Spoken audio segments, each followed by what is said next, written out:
ব্রিটেনে ইহুদি বিদ্বেষ মোকাবেলায় কঠোর হুঁশিয়ারি প্রধানমন্ত্রী কিয়ার স্টারমারের। নতুন বেসামরিক গোয়েন্দা সংস্থা গঠনের ঘোষণা দিল সুইডেন।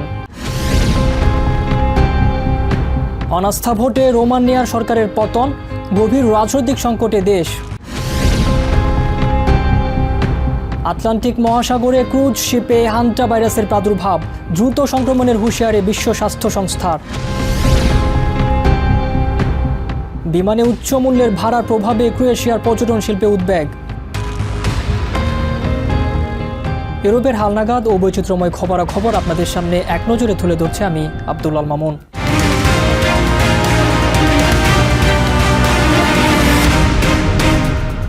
ব্রিটেনের দুই ইহুদি ব্যক্তিকে ছুরিকাঘাত সহ সাম্প্রতিক ধারাবাহিক হামলার পরিপ্রেক্ষিতে জরুরি বৈঠক করেছেন প্রধানমন্ত্রী কিয়ার স্টারমার। মঙ্গলবার অনুষ্ঠিত এই বৈঠকে সুশীল সমাজ, শিক্ষা এবং আইনশৃঙ্খলা রক্ষাকারী বাহিনীর প্রতিনিধিদের সাথে সংকট নিরসনে আলোচনা হয়। প্রধানমন্ত্রী জানান, সমাজে ঘৃণার মূল উৎস নির্মূল না করা পর্যন্ত কেবল নিরাপত্তাই যথেষ্ট নয়।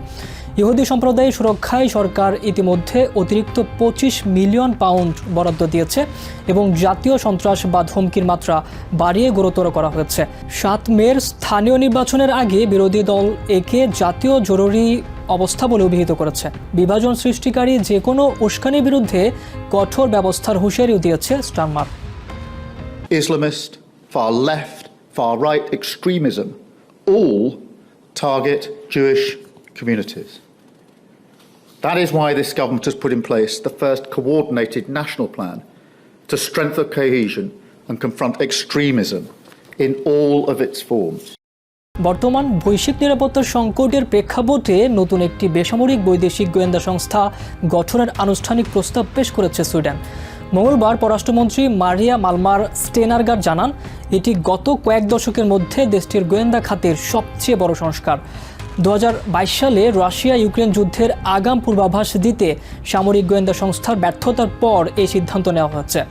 প্রায় 2.8 বিলিয়ন ক্রাউন বাজেটের এই সংস্থাটি সরাসরি সরকারের অধীনে কাজ করবে। স্টেনারগার্ডের মতে, নেটোর নতুন মিত্র হিসেবে সদস্য দেশগুলোর গোয়েন্দা কাঠামোর সাথে সামঞ্জস্য বজায় রাখাই এই উদ্যোগের মূল লক্ষ্য। আগামী বছরের শুরুতেই সংস্থাটির কার্যক্রম শুরুর পরিকল্পনা রয়েছে। একটি বেসামরিক বৈদেশিক গোয়েন্দা সংস্থা প্রতিষ্ঠার বিষয়টি দীর্ঘকাল ধরে আলোচনায় ছিল। সরকার বিশ্বাস করে যে বর্তমান গুরুতর নিরাপত্তা পরিস্থিতির কারণে আমাদের গোয়েন্দা সংস্থাগুলোর সক্ষমতা দ্রুত বৃদ্ধি করা প্রয়োজন। সে লক্ষ্যেই আমরা কয়েক দশকের মধ্যে সবচেয়ে বড় গোয়েন্দা সংস্কার বাস্তবায়ন করছি। নতুন এই সংস্কারের জন্য প্রয়োজনীয় আইনি সংশোধনী আনার সিদ্ধান্ত নিয়েছে সরকার।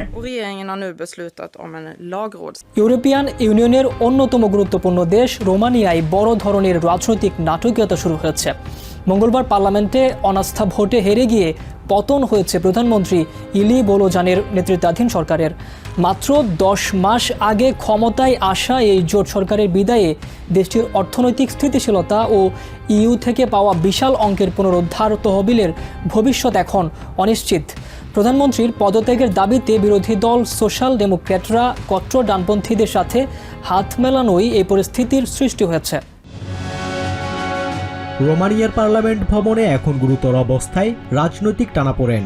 মঙ্গলবার বিকেলে অনুষ্ঠিত এক ভাগ্য নির্ধারণী অনাস্থা ভোটে 281 জন আইন প্রণেতা সরকারের বিরুদ্ধে রায় দেন। এর ফলে মাত্র কয়েক মাসের মাথায় ভেঙে পড়ল সংখ্যালঘু ইইউপন্থী সরকার। প্রধানমন্ত্রী ইলি বোলোজান ভোট শুরুর ঠিক আগেই সতর্ক করেছিলেন, এ রাজনৈতিক অস্থিরতার মাসুল দিতে হবে সাধারণ রোমানিয়ানদের। আগামীকাল থেকে রোমানিয়া কিভাবে চলবে সে সম্পর্কে কি কারো পরিকল্পনা আছে? আমি হয়তো চলে যাব, কিন্তু দেশের এই গুরুতর সমস্যাগুলো থেকেই যাবে। আমরা আমাদের বিশ্বাসযোগ্যতা এবং ইইউ এর বিশাল অঙ্কের পুনরুদ্ধার তহবিল হারানোর ঝুঁকিতে রয়েছি। এই রাজনৈতিক খেলায় কে জিতবে জানি না, তবে রোমানিয়ানরা যে হারবে তা নিশ্চিত। বিরোধী দল সোশ্যাল ডেমোক্রেট বা পিএসডি জোট থেকে বেরিয়ে এসে কট্টর ডানপন্থী ইইউআর দলের সাথে জোট বাঁধলে এই পতন নিশ্চিত হয়। এর ফলে ইউরোর বিপরীতে রোমানিয়ার মুদ্রা লেউ এর মান রেকর্ড পরিমাণ কমে গেছে। সাধারণ নাগরিকদের মধ্যে সরকারের এই পতন নিয়ে মিশ্র প্রতিক্রিয়া দেখা গেছে। অনেকেই রাজনৈতিক দলগুলোর ক্ষমতার লড়াই এবং জনগণের অর্থের অপব্যবহার নিয়ে ক্ষোভ প্রকাশ করেছেন।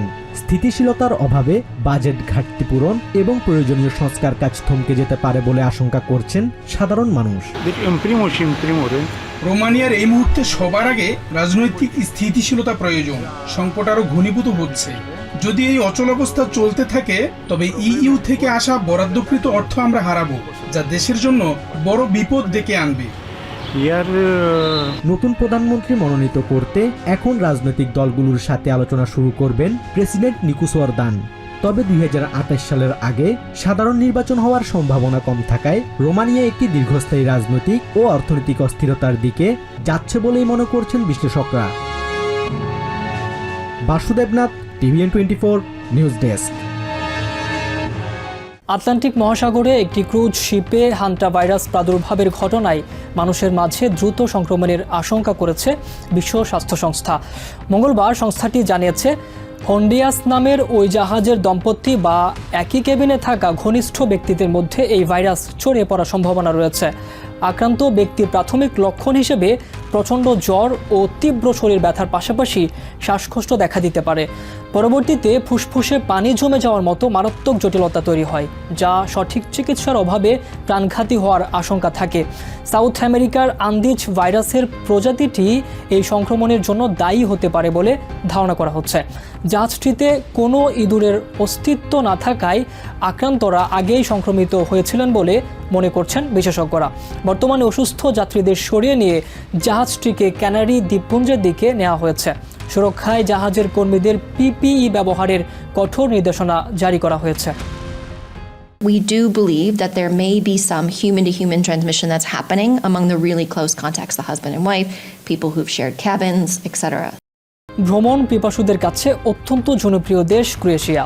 তবে আসন্ন গ্রীষ্মকালীন পর্যটন মৌসুম শুরুর আগেই দেশটিতে দেখা দিয়েছে বড় এক দুশ্চিন্তা। মধ্যপ্রাচ্যে উত্তেজনা এবং তেলের দাম অস্বাভাবিক বেড়ে যাওয়ায় আকাশপথে ভ্রমণের খরচ আকাশচুম্বী হয়ে উঠছে। ক্রোয়েশিয়ার অর্থনীতির অন্যতম চালিকা শক্তি পর্যটন খাতের নীতি নির্ধারকরা আশঙ্কা করছেন বিমানের এই চড়া দাম ডুব্রোভনিকের মতো জনপ্রিয় গন্তব্যগুলোতে পর্যটকের সংখ্যা কমে দিতে পারে। ক্রোয়েশিয়ার ডুব্রোভনিকের নীল জলরাশি আর ঐতিহাসিক রাজপথ এখন পর্যটকদের পদচারণায় মুখর। তবে এই সৌন্দর্যের আড়ালে দানা বাঁধছে অস্থিরতা। সোমবার মধ্যপ্রাচ্যে ইরানের হামলার ঘটনায় তেলের দাম প্রায় 6% বেড়ে গেছে। পর্যটন সংশ্লিষ্টরা বলছেন, পরিস্থিতি যেভাবে দিন দিন পাল্টাচ্ছে তা আগে কখনো দেখা যায়নি। ডুব্রোভনিক পর্যটন বোর্ডের পরিচালক মিরো ড্রাসকোভিচ জানান, বর্তমানে পর্যটকের সংখ্যা গত বছরের মতোই স্থিতিশীল। তবে জ্বালানি তেলের অনিয়ন্ত্রিত দাম নিয়ে তারা বেশ শঙ্কিত। বিশেষ করে গ্রেট ব্রিটেন ও আমেরিকা থেকে আসা পর্যটকদের জন্য বিমান ভাড়ার চাপ কমানোর চেষ্টা করছেন তারা। নিশ্চিতভাবেই এবারের পর্যটন মৌসুম বেশ জটিল। পরিস্থিতি প্রতিদিন পরিবর্তন হচ্ছে। জ্বালানি তেলের দাম কি হবে তা কেউ জানে না। নেতিবাচক প্রভাব কমাতে আমরা ইজিজেটের মতো বিমান সংস্থাগুলোর সাথে মার্কেটিং সহযোগিতা নিয়ে কথা বলছি, যেন এই গরমে পর্যটকরা সাশ্রয়ী মূল্যে আসতে পারেন।